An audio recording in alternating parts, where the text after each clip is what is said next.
After getting out of the military, I started getting in trouble with the law immediately. Picked up 2 felonies for heroin possession, so I thought I was this tough guy. When I caught my 3rd and my 4th felony, I went and stood in front of a judge. That judge looked this tough guy in the eye and told me he didn't see any reason to sentence me to under 20 years, and that scared the shit out of me. And in today's episode, we got Shawn Livingstone. And I distinctly remember taking a look in the mirror one day, and I hated who was looking back at me. And so I had found out about a little running group, and so there's 30 men or women there, and I show up, and I was dead last in that run that day.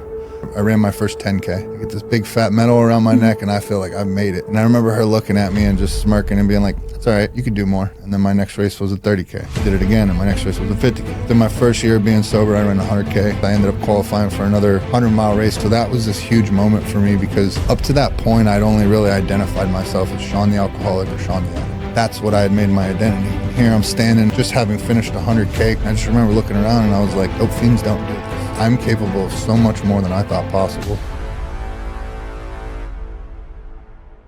Hello, guys. Welcome back to another episode of House of Impact Podcast. This is your host, Jenny Core.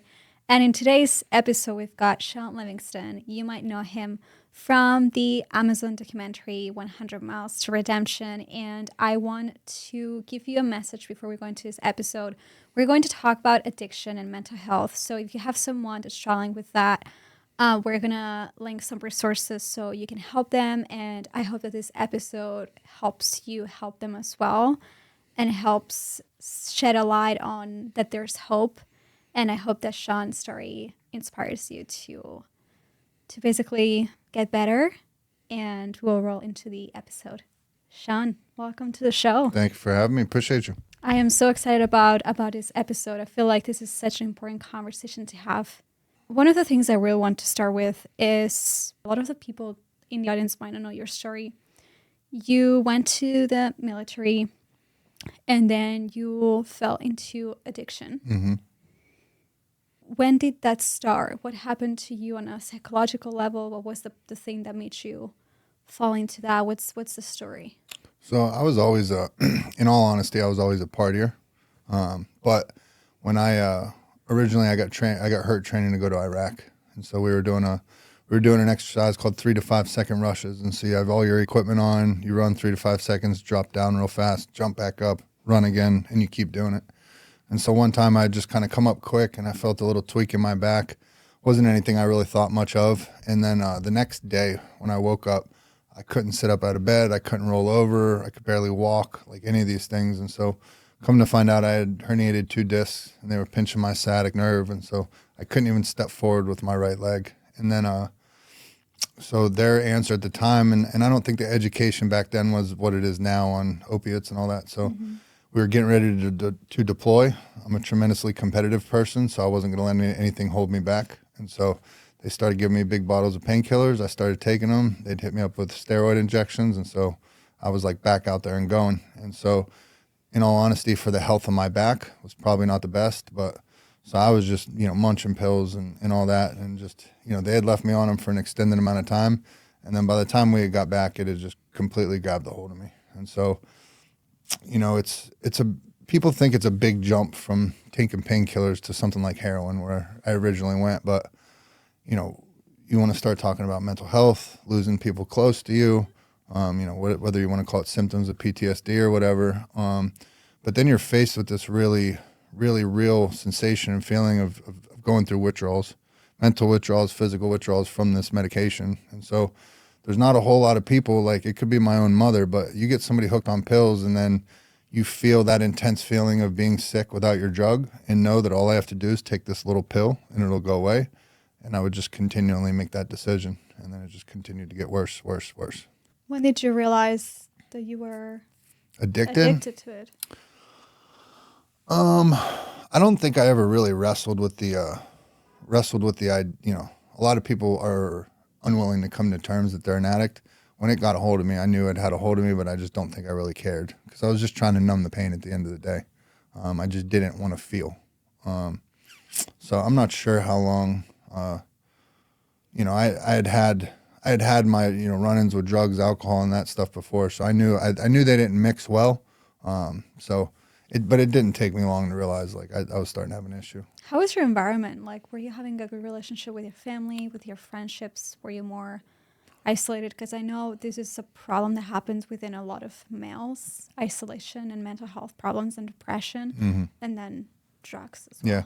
So tendency with any addict, man, woman, whatever, is to isolate, because at the end of the day, I don't want anybody, I don't want my family to see me make decisions I know they don't approve of. And so it's not something I actively think of where it's like, oh, I need to isolate from them. I just tend to not answer the phone, not call you, not any of those things, because I'm too busy going and getting high. The unfortunate thing is kind of the culture in the military, we'll say. It's when you sign up for the military, you very quickly realize you're government property. You're no longer you, which it's what I signed up for. I'm not complaining about it, but they invest a lot of money and a lot of time into you to go do your job, whether that's infantry, supply, whatever you're doing in the military, they pay a lot for that. All of a sudden, when you're not going and doing that job, you're a big wasted investment. And the culture in the military is, there's people out there that they don't want to deploy. They don't want to go to war. And so there's a lot of people that started looking at me like maybe I was faking my injury, because essentially you can't see herniated, you know what I mean? I'm not going around showing people my x-rays. And so, that's what continued. Like, I'm not going to let anybody tell me I'm a quitter or I'm unwilling to deploy. And so that's what was making me still get out there no matter what. And, you start getting judged. People start looking at you differently, and I wasn't going to allow anybody to do that. So it's kind of a necessary culture in the military, because this is life or death. You're going to war. But I was just victim to that, and not, there's not a whole lot of like soft hearts that are going to be like, oh, how are you doing today? That just wasn't the culture. So, I would definitely say isolation and, trying to stay out of sight, out of mind, so I can maneuver and do the things that I have to do, was definitely my MO. What was the thing that pulled you out of it? What was the turning point or the light at the end of the tunnel? The light at the end of the tunnel, I'd say. If there was a light. I'd say probably the most profound moment I had was after getting out of the military. I started getting in trouble with the law immediately. Picked up 2 felonies for heroin possession. Had to go away and do 2 years. Got out, continued hanging around the same places, people, everything like that. Continued to get in trouble. Caught 2 more felonies. And so one of my big problems in life, I'd say at that time, was I used to run around and think I was a big tough guy. And so I've lived all over this country, been in the military, been through every bad neighborhood where I lived, was always good. And so I thought I was this tough guy. And when I caught my 3rd and my 4th felony, I went and stood in front of a judge. And that judge looked this tough guy in the eye and told me he didn't see any reason to sentence me to under 20 years. And that scared the shit out of me. I don't know if you swear on here. I'm sorry. Do you swear? Okay. Apologies. So that one moment was where kind of all that stuff went out the window. And so through everything that I was doing there, I thought I was already going away. It was a foregone conclusion. I'm going away to prison. And so I had asked my lawyer if he could get me some time to be able to at least try to get into treatment and get sober, try to reestablish the relationship with my family, to start talking to them again, and at least be able to kick these drugs so when I go away, I don't have to withdraw when I'm going into county jail or prison. And so they were able to get me permission to go to treatment. And so I went and I did 8 months in the VA, and then I got out of that and got out of treatment there, and had to go back and see my lawyer.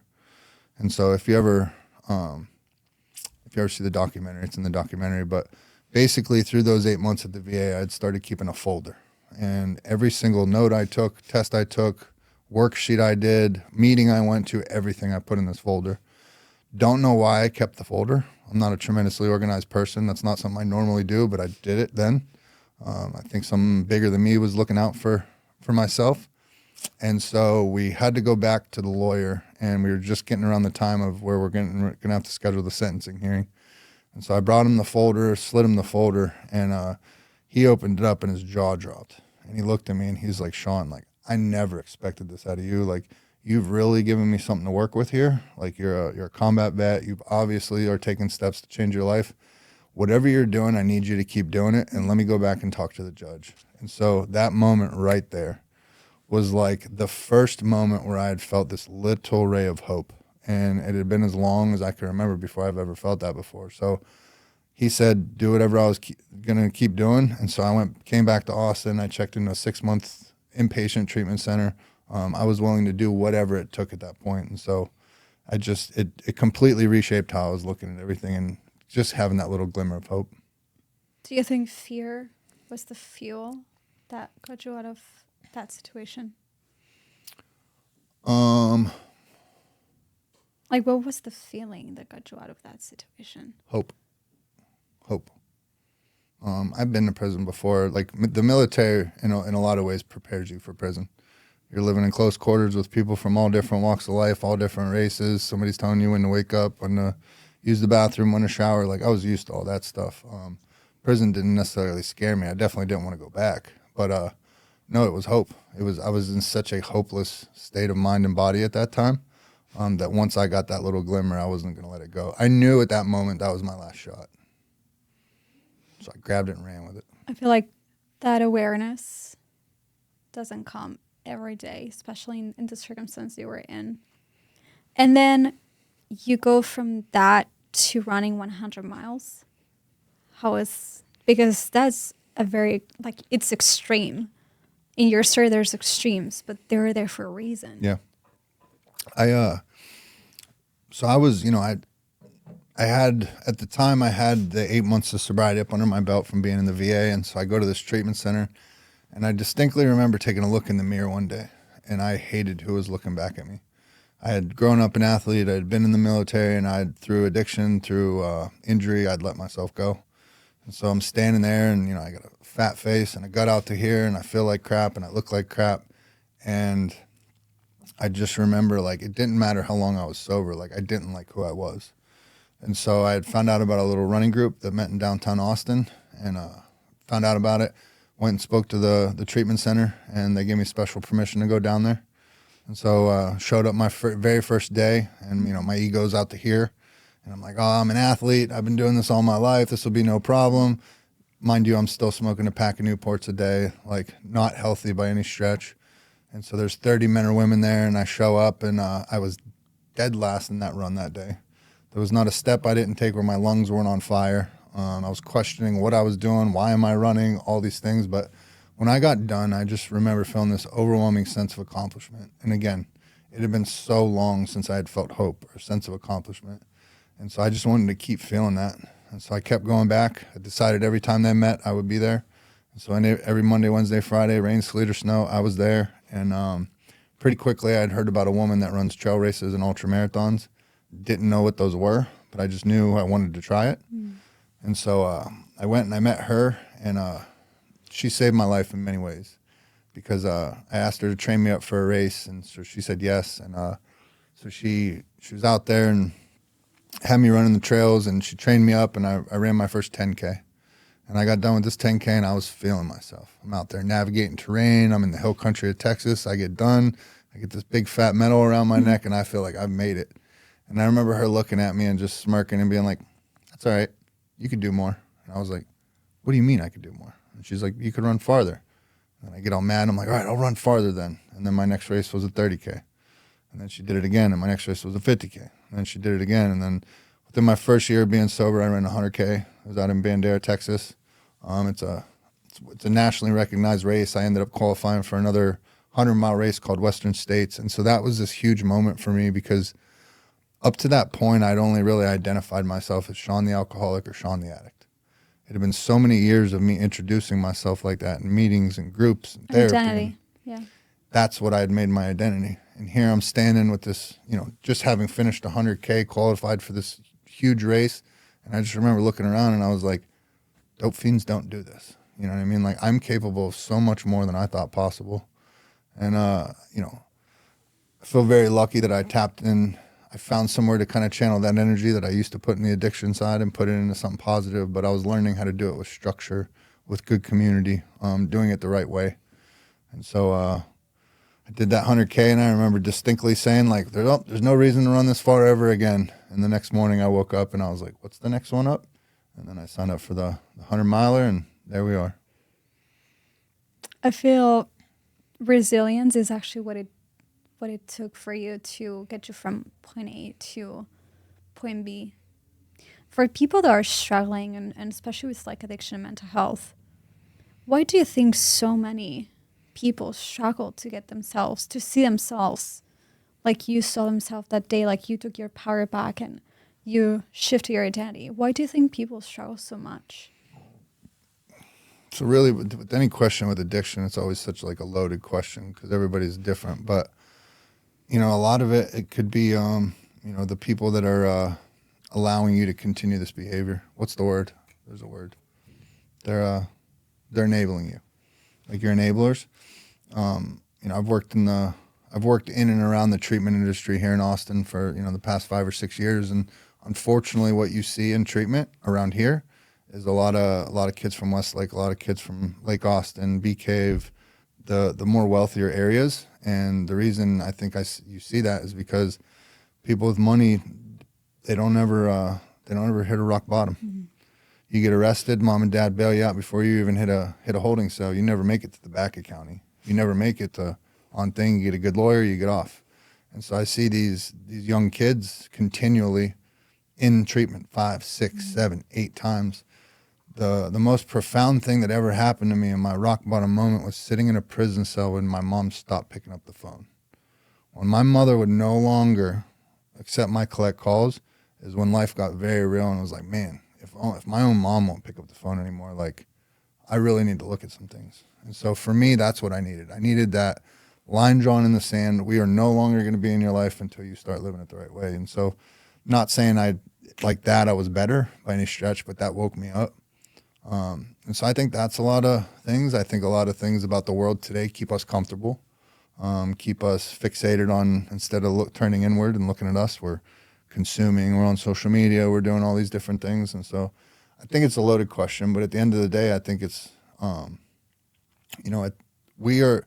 people end up having drug and alcohol problems because it's a symptom of something deeper. What did we go through? What happened to us? Why are we doing this? What am I trying to numb? And, it took me, I'm 8 years sober, and just this year started going to therapy and really started digging into the reasons of why. Why was I like this? Before I didn't necessarily, I wasn't far enough along to want to dig into that. I just wanted to get better. And so I just think growth, maturity, all those kind of things kind of play in the fact. What were some of the first things, mindset-wise, first steps that you took to start changing? Small lasting changes. Small lasting changes are huge, right? And so to make a grand statement, like, all right, I'm going to start eating healthy. I'm done with sugar, right? Sugar's in everything we eat. So that's not practical. You're not just going to, if you eat sugar all the time, you're not just going to quit sugar. And so where I started, I had to break it down. And it started, I use the example all the time. I literally started with my coffee. At one point in my life, I drank coffee that had so much cream and sugar in it that the spoon would stand straight up. I'm joking, but a lot. And so I remember being like, all right, from now on, I'm done with sugar in my coffee. Now, that might not mean a lot for 1 cup of coffee, but if you have 2, 3 cups a day, add that up over a week, add that month, year, it's a lot of sugar. And so it's like, all right. And so for 2 weeks, I hated it. Hated the taste of coffee with creamer, didn't have any sugar in it, couldn't stand it. After 2 weeks, didn't even notice it anymore. And so I was like, all right, now no cream. Drank black coffee for 2 weeks. Hated it, didn't like it. Now on the rare occasion I pick up my wife's coffee that has cream and sugar in it, I can't even stand it or don't know how I ever drank it. And so it was like being able to bite off those bite-sized pieces where it's like, I can change this. I don't have to change everything right now. And then continue as you get it and then grow on that. And then the other thing, and one of the big themes of what I talk about is, I always use football as an analogy. It's football season right now. We're getting ready to come around playoffs. The number one goal of every team is to win the Super Bowl. Mm-hmm. It's the ultimate goal. And so I needed to identify what my Super Bowl was. What is the most important thing in my life? Mm-hmm. Now, if I go into treatment, let's say I go into a treatment center today and I ask them, like, hey guys, what's your Super Bowl? What's the biggest thing in your life? A lot of people are going to give me answers that they think I want to hear or that they're supposed to say, like, oh, I want to get sober. Is that really why you're here? Or are you here because the court told you to come here? Are you here to make your wife happy? Are you here to get out of trouble with your parents? There's all these other reasons. Now, at the time, I'm looking at doing 20 years in prison. In my mind, my life is gone. And so the most important things in my world were, I'd ask myself 2 questions for every decision I made. Is this going to help me stay sober, and is this going to help me stay out of prison? And it applied for everything, everything. my MO my entire life is hang around the funny guys. I want to hang around the funny guys. We're going to crack jokes. We're going to talk smack, and that's how we're going to pass time. But I had to start asking myself, this new guy walking to the door, he's funny, super funny. I want to be around him. But it's hanging around the funny guys. Is that going to help me stay sober today? Is that going to help me stay out of prison today? And if it doesn't align with those two things, now I can't do it. And I legitimately did that for everything. That went for mornings when I woke up and everything in my brain and my body is telling me, hit the snooze button. I don't want to go run today. It's hot out. It's wet out. It's raining. I want to hit the snooze button. But I'd have to ask myself, is me making the same decision that I've made my entire life to hit the snooze button, is it going to help me stay sober today? Is it going to help me stay out of prison? No. And so asking myself that from the food I put in my body, the places I went, everything, it just became like a working part of my mind. And so I think breaking life down, addiction, recovery down into those like little micro decisions is a lot more easier for me to chew than it is for me to like look at the whole mountain And the big picture. at once. Yeah, and this works for everything really, like depression or mental health issues. Or I've noticed something that you said, and you ask yourself, is this helping me? Instead of like, how can I stay sober? When I remember, like, I properly did not, maybe a little, like I didn't take pills for it, I didn't want to, but I experienced depression for the first time last year, which was very scary. And every day was like a struggle to get out of bed. I was like, how am I going to get through the day today? It was really a dark time in my life. And I kept asking myself, like, how can I not be depressed? And like, the more I would ask myself that question, the more depressed I was because I did not have the answers of the how. And then is what you said, like, is this going to help me stay out of this state that I have in my mind? Or is this going to pull me back in? I think one of the things with what you say about depression and addiction and mental health is it takes a lot to get yourself out of it, but it takes nothing to pull yourself back from it. How did you stay out of it? You've done it successfully. You've rebuilt your life. I'd say the biggest paramount thing is the people that I choose to surround myself with, right? Because at the end of the day, it's a choice. It's a choice of who I call friend. I don't have to let anybody be around me anymore. I'm a 42-year-old man. And so like I started to take that very serious. When I started to live by standards and hold myself accountable and hold myself to a certain standards, I started holding the other people in my life to those standards too. And that might sound shallow or bad or anything like that, but like I'm talking about my life or death right here. Like I'm talking about prison. I'm talking about like serious consequences. And then what I've built my life up to be now and the people that I have in my life, like this is a non-negotiable thing in my life. Like I'm working towards a goal and you're either going to get with this and you're about this or you're not. And if you're not, that's fine. No ill will. It's just I don't have time. You know what I mean? I'm working towards something, something that's bigger than me in this world, something I truly believe in, my heart's in. And so I think the people I choose to surround myself with is the most paramount important thing, because I used to go through life thinking I was I'm this leader, right? All I know is every time I hang around people that did dope, I did dope. Every time I hang around people that are getting into trouble, I got in trouble. And so I don't know what kind of leader I was. And so, those now, like there's I'm not going to sacrifice for anybody. If you don't get held to those standards, I'm sorry. I wish you the best. I'll be here. But I got things to do. Mm-hmm. You were mentioning your routine last week, and I was astonished at your routine. Did your routine help you? Because your routine is also extreme. Can you tell the audience the whole thing? I wake up at 2 a.m. every day. It started with running. I started waking up earlier and earlier. I was always once I got sober, I was back to being an early bird, just structured with the military. I really, really enjoy doing things like going to the gym at 4 a.m. and getting my workout done and feeling like I'm ready to kick the day's butt today. Most people are just getting up out of bed. That started when I was in treatment. I was going downtown meeting to run at 5 a.m. And I watched as I started coming back to the treatment center, people started watching the effect it was having on me. They watched the change. And now all of a sudden these people are coming to me and they're asking me like, hey, what time do you go run in the morning? Can I come with you? Now, it's pretty difficult to get a big group of drug addicts to want to go run at 5 a.m. Not easy to do. But eventually one person came with me, then 3 people came with me, then 10 people came with me. And at one time, I had the entire treatment center following me to downtown Austin to go run. And that was the first time like somebody wanted something of what I had, something positive. How did you feel because you started a movement to change people's lives by changing yours? It was an empowering feeling because it was the first time I was ever able to like positively use my experience to help other people.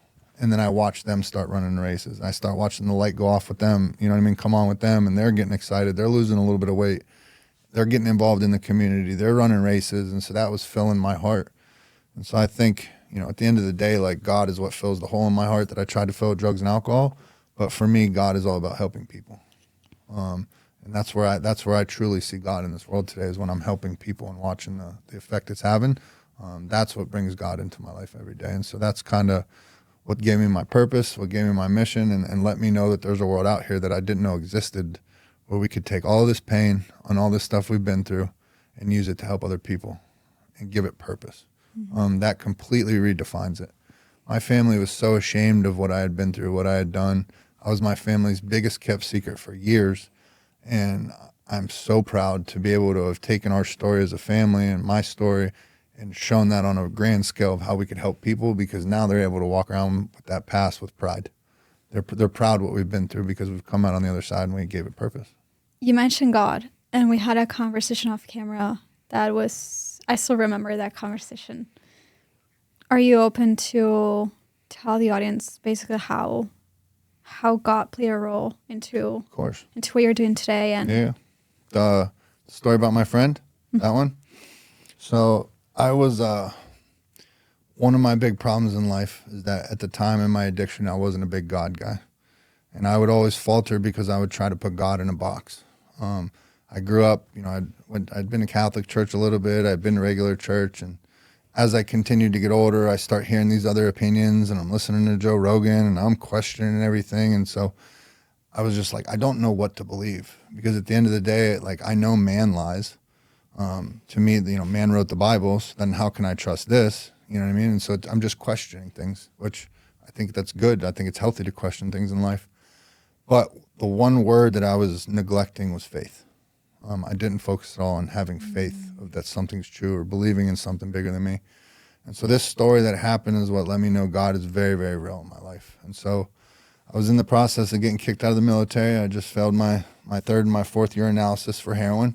And so they were in the process of getting ready to kick me out, but I still thought there was a sliver of chance I could save my career. So they sent me to my first treatment center. It was a 30-day facility. And like I said before, my MO, hang around the funny guys. And so I go into the treatment center and immediately identify the funniest guy in there.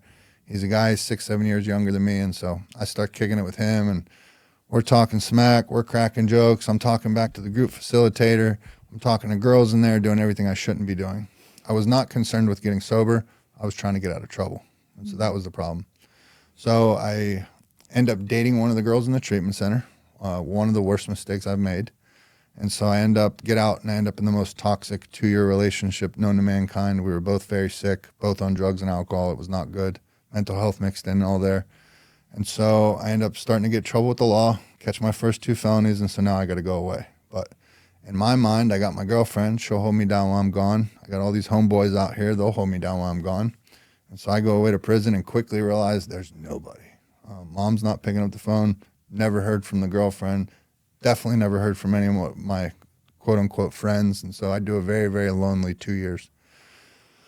And so I get out and I'm lonely, and, you know, I'm a man, you know, not always the smartest. And so I make the logical drug addict decision of I got to look up my girl and see what she's been up to this whole time, see what she's doing. And so come to find out, she's now with my young buddy from the treatment center. They're together. And so I start texting her. She finds out I'm out. She starts sneaking around behind his back to come see me. He finds out about me. We're going back and forth. We're going to meet. We're going to fight. It's going to be all this rah-rah. And so he would never come meet me. And so one night I'd had enough of all the talk, and so I wanted to do something about it. And so found out where he lived. Very nice gated community apartments. I go to the apartments, hop the fence, go to the door, rapping on the door, trying to get him outside. He won't come out. And so this girl loved the fact that there were 2 guys getting ready to fight over her. So she was in there stoking the flame. I could hear it. And so he wouldn't come out. And so she ended up packing up her stuff, and she's leaving now, and she's coming with me. So I'm walking away thinking I just won the grand prize. Look at me, got all my bravado as the tough guy. And so I have this grand plan that we're going to move to a small town in Texas called Temple, and there's a big VA there, and that's where I'm going to go, and I'm going to try to get help, and we're going to get our lives on track. And I have this whole grand Delusional view. grand delusional view of what life is going to be. And so I pull into town, and I find the first little crackhead motel I could find, the cheapest place we could stay. And we go in there, and she starts unpacking her stuff. And so out comes a laptop, out comes an iPad, out comes a cell phone, out comes a PlayStation, all this electronic stuff I know she can't afford. And so one thing I never got down with in my entire addiction was stealing. It just never sat right with me, something I didn't do, just felt like it was bad karma, so I just didn't do it. And as far as the stuff went, I have no problem with this guy other than the girl. He was always my buddy. And now I got the girl back, so I don't care. And so I hit him up and I let him know, like, hey, man, I got your stuff. I'm not going to do anything with it. You're more than welcome to come get it. And so for whatever reason, he thought I was setting him up. And so he sent his mother to come pick up this stuff. So why you would send your mom to a shady motel at night, I don't know, to pick up stolen goods. But he did. She was a very nice woman. I gave her the stuff back. That's that.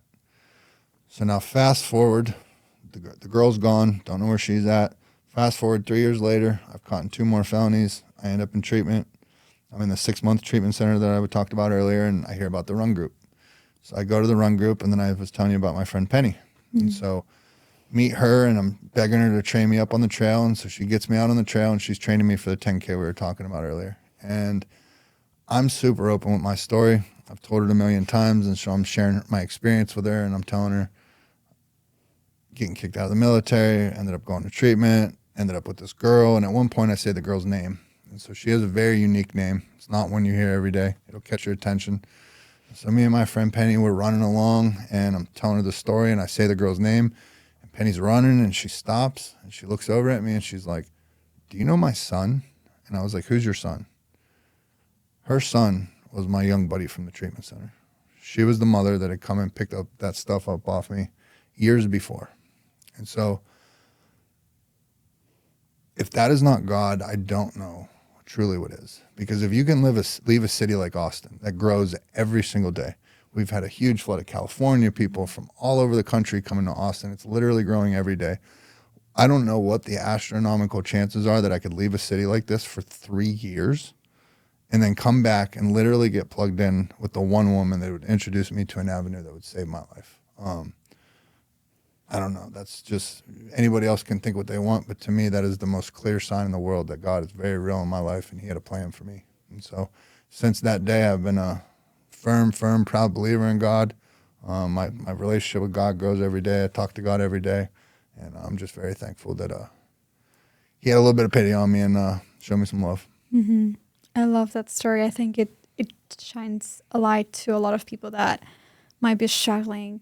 How do you go from a run club to running 100 miles to God to I am redemption? How did it go from there to there?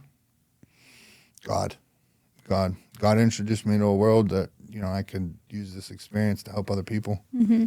And I didn't know it existed. I truly didn't. And I can remember, through this whole process of me getting going and running and all that stuff, I ended up doing an interview with Austin Marathon, and they asked me one of the most important questions I'd ever been asked before. And they said, if I could go back and talk to my younger self, what would I do to change to maybe none of this stuff happen? And I thought about it long and hard, and my brain was going crazy, all the things I could tell myself. But I came to the conclusion and told them, in all honesty, I'm sorry for everybody I hurt along the way, especially my sister and my mother, my family. But I wouldn't change a thing because I now know that I had to go through everything I have to be who I am today, and I wouldn't change that for anybody. I'm very proud with who I am. And so doing that, and I ended up, from that interview, I ended up going on Lance Armstrong's podcast. From there, the next thing I know, there's a director reaching out to me, asking me if I'd be willing to be part of a documentary film on my story. I thought it was one of my buddies pranking me. I almost hung up on him. I didn't think he got calls like that, but it turned out it was real, and I just happened to be training for this 100-mile race. And so I go run the race, and if you ever see the documentary 100 Miles to Redemption, you'll see what happens. I watched it, yeah. Did you? the ending's pretty good. Not just saying it's because it's my story, but they did a damn good job. And one of the big things in how I Am Redemption really came to be was the first thing they had done with the documentary was a sizzle reel, like a trailer. And so documentary films don't make like a ton of money. It's not like they're blockbusters getting released in the theaters or on Netflix. I mean, don't get me wrong, there's some, but not many. And so usually it's a passionate filmmaker that's, feels deeply about a story, invests his own money into a story, and that's what this was. And so the first thing they did was a sizzle reel, and they invited 200 people from the Austin running community to a place, and they were going to unveil the trailer, and they were going to try to get some excitement behind the film. And so I remember I'm like, this is going to be awesome. All these people are going to see my story. And I didn't really think it through because all I know is the lights went off. And then in 3 minutes, now 200 people that have all run with me and know me as this ultra runner running all these crazy races now hear that I'm a 4-time felon, heroin addict that's been kicked out of the military, that was homeless, and my family doesn't talk to me. And then the lights come back on. And the only feeling I can ever describe to people is like mom pushed you out your front door for your first day of school naked and then just shut the door. It was like I was just standing there like so raw, so vulnerable. And then Andrew, the director, hands me a microphone and has me say a couple words, and I have no idea what I said. I was just thinking the whole time, like, what are these people thinking of me right now? They're not going to want to run with me. They're not going to want to talk to me anymore. They're going to think I'm a loser, like all this negative self-talk. And I turned around to hand Andrew the microphone, and when I turned back around, this entire room of 200 people converged on me. And every person in that room is telling me about childhood trauma, being molested, suicide in their family, mental health, substance abuse, people going to prison, you name it. All different walks of life, people. And that was one of the biggest learning moments I ever had, and the power that's in our pain, because once I started realizing that just because I was willing to be open and vulnerable and talk about my story, it opens the floodgates for other people. And so that's where I was like, man, I thought telling my story, I could only affect other people that only have what I have. I didn't realize we could affect everybody. And so right there, that was that was kind of the birth of the idea of me knowing that my purpose is to use this experience. Up to that point, I didn't really think my story was like that special or anything. I just messed up for a long time, got my stuff together, started running, and to me, that was it. But there was a lot of other people that felt much more deeply about it than what I was seeing. And so we did that, and then there's just the amount of messages I started getting from people all around the world about my story and what it's helped them to do and saved them or got them to start running, every variation of that. And so one day I was presented with the idea of doing a podcast, and I always have said I'll never be the influencer guy. I'll never be the guy on my phone doing this. Lo and behold, that's what I've become. But and I wasn't even sure about doing a podcast, but I sat down and I did one, and it quickly realized that I have the ability to be able to do what somebody did for me, and to be able to platform somebody and be able to tell their powerful story, and to be able to receive those messages from other people about how it's helping them. And that was where a lot of it started. And so started doing the podcast, and then from there we've gained a community around it, a bunch of people who feel passionate about it. And so we got a Monday night men's group meeting, we got a Thursday night Zoom call we got a Saturday run group for people that are getting involved in running. And so now it's just all about building community and getting people to understand there's so much power in your pain when you give it purpose. Mm-hmm. Your story is really so impactful to me as well. Because I think I said this off camera, but my biological mom struggled a lot with substances, and that's also why we were all giving up for adoption. And then my brother, he did not struggle with it, but he was surrounded by people who did. Mm-hmm. And there's something I still see in him. He has a lot of negative self-talk, and he has not forgiven himself for us being given up for adoption, because he feels everything was on his shoulders. He was carrying the weight of everyone in the family for our siblings. And something in your story that's so impactful is how you turn your pain into power and then into purpose. But then there's a lot of internal talk that goes into you doing that, because I don't think you would be able to do what you're doing if you would not have worked on the inner voice and knowing that you've got value to provide and that you've got purpose for other people. How did you create a positive inner voice for you to be able to you just not only like turn your life around with your career, with your family. Now you're happily married. And it's like, again, it's extremes. Like you go from this extreme to this extreme, and now you have what a lot of people want to have. But what happened to you internally? Like what changes did you make in the way you were talking to yourself? How did you do it? Again, that's a lot. There's community involved, there's therapy involved, there's all that. But in all honesty, the biggest thing, running got me back to being who I was supposed to be, who I am.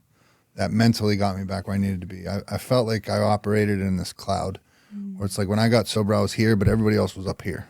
And when I started running was the only time where that cloud kind of lifted, and I was able to kind of get back up to there. But I still don't think I had confidence. I felt a lot better about myself, but I didn't have much confidence. And then, oddly enough, the worst thing that ever happened to me with running was that I became good at it.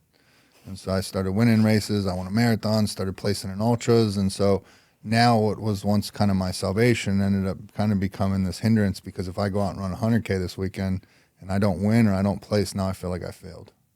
And that's me putting like this pressure on myself. And so I wasn't enjoying it anymore like I was. I wasn't having fun doing it. I wanted to win.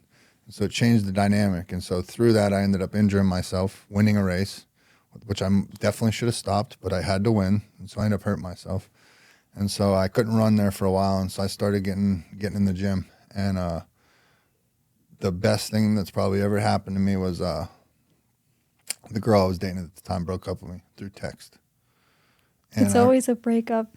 It's always a breakup. I was dipping my toe in the gym at the time and doing like endurance-based stuff. But at the end of the day, having been a trainer for years now and all that, I see like the biggest hurdle that people overcome and stop them from going to the gym is the fear of going in there and thinking they look dumb or like they don't know what they're doing, right? Which that's all in our own heads. Getting my heart broken was that kick in the butt that I needed to not care about that anymore, and I dove headfirst into the gym the very next day. She broke up with me the next morning. I was in the gym, and I figured it out. And I started checking out books at the library. I started watching things on YouTube. I started reading everything I could get my hands on, and I truly dove into it. And doing something like that, not even the muscle and all that stuff that came from it was a byproduct, but it was just being willing to dive into something and learn a new skill and become good at it. And to have that drive to always want to be the best and channel that's where I started getting my confidence. And so, people can think what they want about working out and all that, but walk into a room not having ever worked out and then go lift for a year and then walk into a room. Watch the difference. Watch how people react to you. Watch how now you're holding people's attention. Now they're locking eyes with you because people see that. Subconsciously, they see it. They're like, oh, he goes to the gym every day. He must have structure. He must have discipline. He must have things. And so that's where, luckily I started doing that. I was getting out there as a speaker, and I was getting stronger as a speaker, getting in front of bigger crowds. And so it was like all those things that was building my confidence. And don't get me wrong, that voice in your head, that self-doubt, it doesn't go away. You just get better at telling it to shut up and sit down. We talked about it off camera. Yeah. Imposter syndrome, self-sabotage, that doesn't go away. And then, you know what I mean? Once you're confronted, the first time you go to step in front of a big crowd to speak, you walk through some fear there. You're scared. And I remember when I first started, I'd get going and I'd get up on stage and then I'm talking a million miles an hour and I'm trying to catch my breath because my adrenaline's going. You know what I mean? But you do it once and then you do it the next time and it's a little bit less. And it's a little bit less. And it's a little bit less. And then you start realizing, all right, it's just like your fear of walking in the gym for the first time. Scared out of your mind the first time. Second time, a little better. And it's a little better.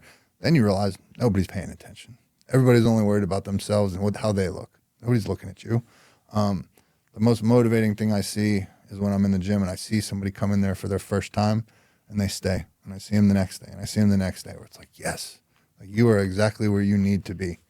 It's the people that don't show up to the gym or the people that come once and then don't ever come back. It's like, you left before the blessing even came. And so I think that, that for me is getting in the gym is what gave me the confidence to then, be able to kind of have that inner voice and self-talk and, know what I'm capable of and then just continuing to pursue and grow as a person and grow in confidence and, still walking into situations where it's, you have that self-doubt or that imposter syndrome, but then as soon as you get going with what you're doing, it's like, oh, I remember now.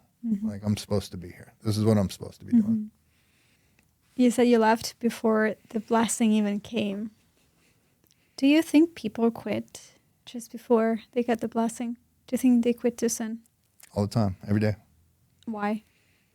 Why do you think that is? Self-doubt, or, you know what I mean? There could be any number of reasons. It depends on what it is, but you didn't quit on you and on people at the center that they were running with you at some point.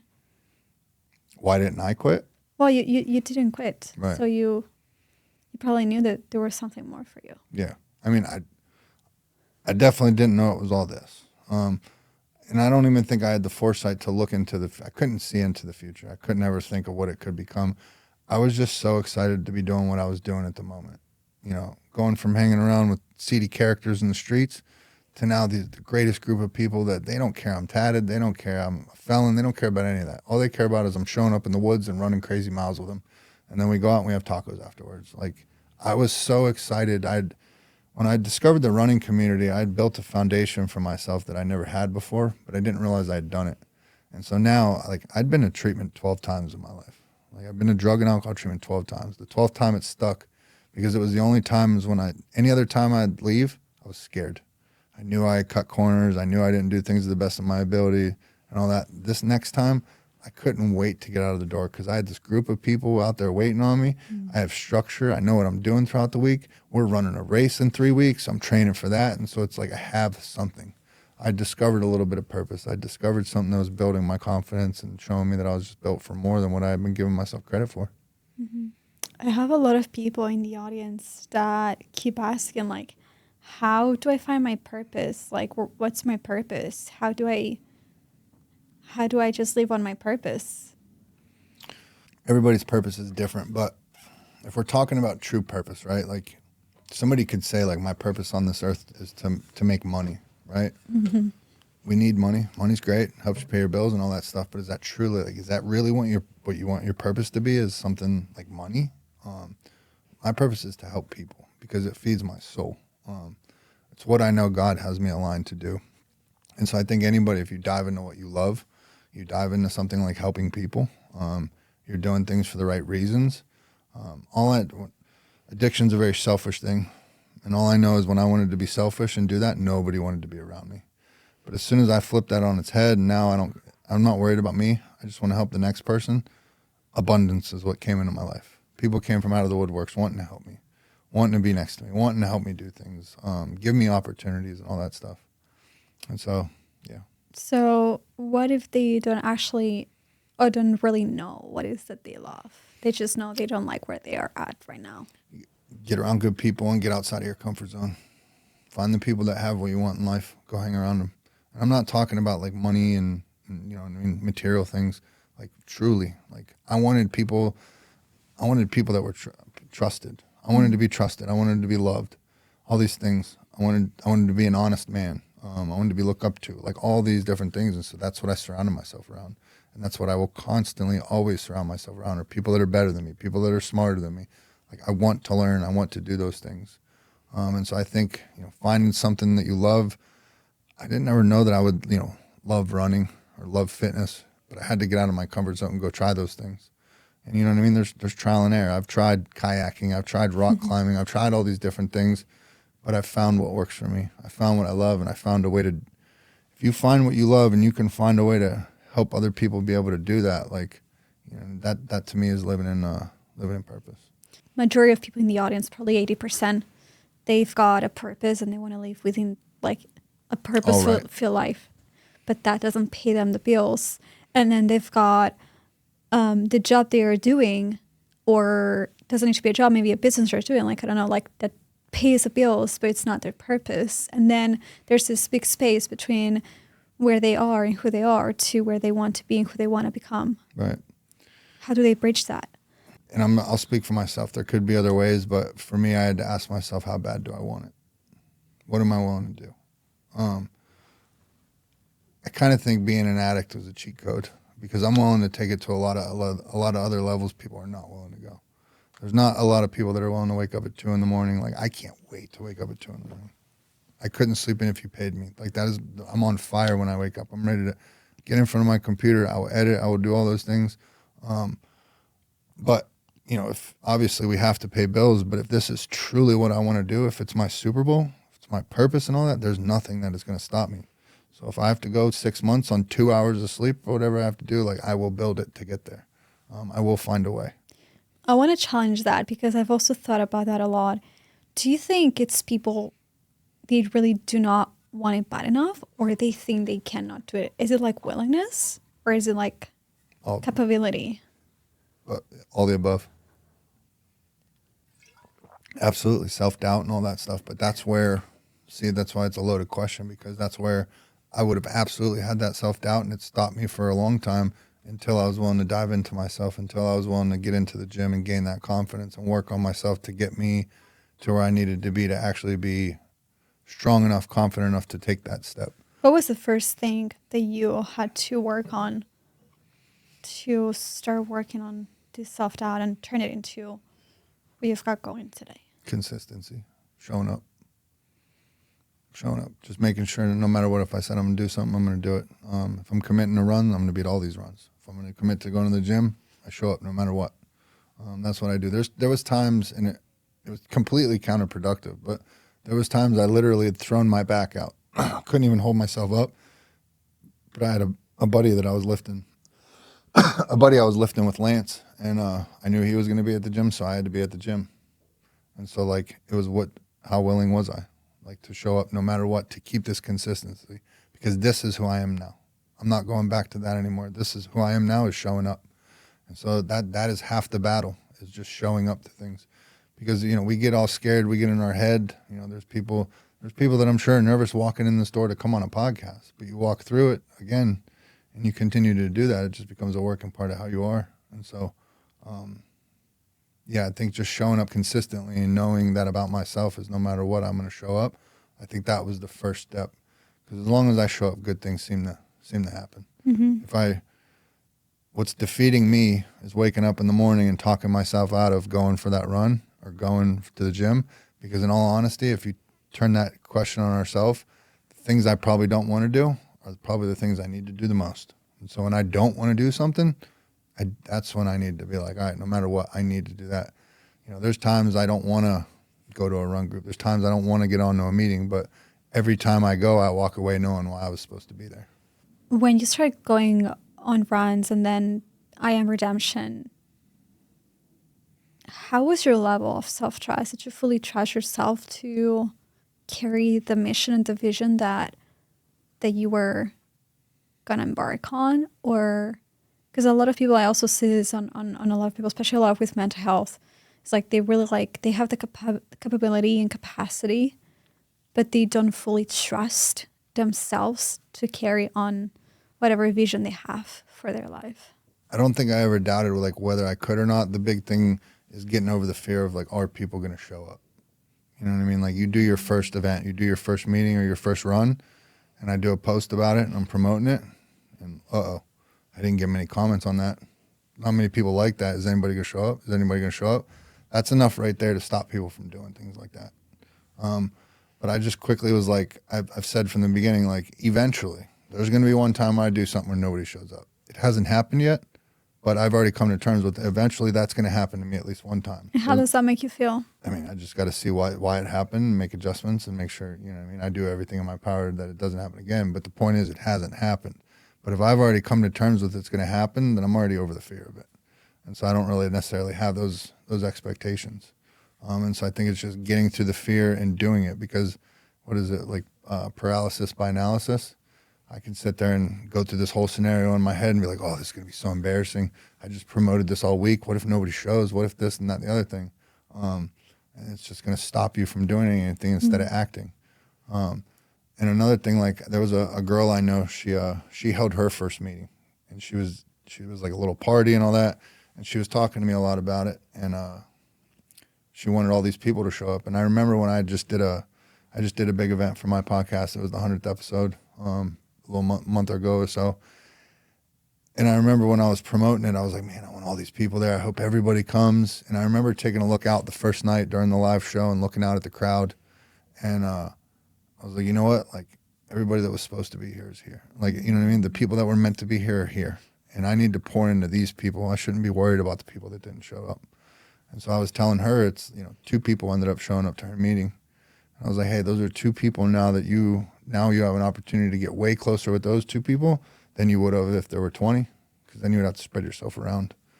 And so I think it's just getting over that hump, to being willing to do it, and then, be willing to accept whatever the outcome was and take that data and say, all right, what do I need to do differently? How can I do that? But if it's your Super Bowl, it's not going to stop you.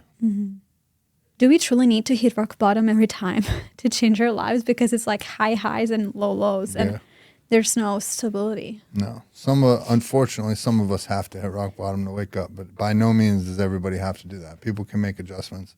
I'm curious because I kind of feel you and I are similar in a way that, like, when I got sober, I do everything with a chip on my shoulder. Like, I feel like I got something to prove. And it's not even to other people, to myself, to family. I want to make them proud. And so everything I do with this chip on my shoulder. And so I need to constantly remind myself sometimes to stop and take a look around and be appreciative for the moment. Because right now, I'm living the life it's about to make me cry. I'm living the life that I've always dreamed of. But I'm always so focused on what's next that I don't ever stop to take and appreciate for a moment what I have accomplished so far. With the gym is, again, a good analogy, and I don't mean to be cliche always talking about the gym, but I've learned so much in it about life, much more than just the gym. But, I always want to compare myself to these guys that I see up on the wall. They're these professional bodybuilders and all that stuff, and I'm looking at myself in the mirror and I'm looking up there, and so I'm constantly defeating my thought. It's like, man, I'm not there. But I never take a second to look around the gym and just like, you know what? I'm doing pretty damn good. Like, there's a lot of people in this gym that come up and ask me how to do certain exercises or pointers and tips on diet and all that stuff. It's like, I went from being the scared guy that was afraid to go to the gym, so I became a runner, to now being the person that's training people or having a bunch of people, value whatever my opinion or, my knowledge is on the topic. And so, just taking that moment, I think I'm not saying rest on it. I'm not saying sit here and bask in your glory for the next week. But I think someone like myself, I need to, at times, take a step back and be like, you know what? Thank God I'm on the right track. I'm doing everything that I'm doing. I'm just feeling blessed to be doing so. Shawn, what is something that you are working on right now? So I Am Redemption just became a nonprofit. And so we got selected as one of the official nonprofits of Austin Marathon. And so right now it's just figuring out all the, the events we're doing. And, thank God my wife is, my wife definitely, she doesn't ever want to be out in front of the camera. She likes the computer. She's definitely the more academic between us two. So solely to her credit, I Am Redemption is now a nonprofit. And so it's continuing to build out that mission, see how we can continue to help people on a larger scale, getting out there speaking, doing podcasts, doing events, and just doing kind of cool stuff in the community, that all showing people how much power is in our pain with purpose. I have one last question to ask you. Might be a bit I'm excited for it. Emotional, but I obviously watched your documentary. And I remember you said that moment that your mom did not pick up the phone. And that was like a turning point moment for you, as sad as that was. If Shawn right now could go back to that Shawn when that happened and give him a word or a message, what would that be? You're worth it. That's all I'd say. You're worth it. Because I had no self-worth. I was in the military. I was almost hoping to lose my life over there because it would just alleviate a whole lot of problems. Not saying I wanted to end it, but if it happened, I was welcoming to it. And so I think just being at that rock bottom moment, sitting in prison, ashamed, guilty, all those things, I would just let him know that you're worth it. Amazing. Thank you so much for coming onto the show. Is there any events that people can, or anything that you guys have coming up that people can just sign up to? So if anybody, wherever you're at in the world, every Thursday night, 6 p.m., we do a Zoom call. If you tap into the I Am Redemption IG page, you'll see me post about it every week. But It's open to everybody. You do not have to be an addict. You do not have to have ever done drugs. At the end of the day, we're all recovering from something. So that's a great way for anybody to be able to tap into us wherever they're at. And then if you're local to Austin, we do a beginners run group every Saturday morning.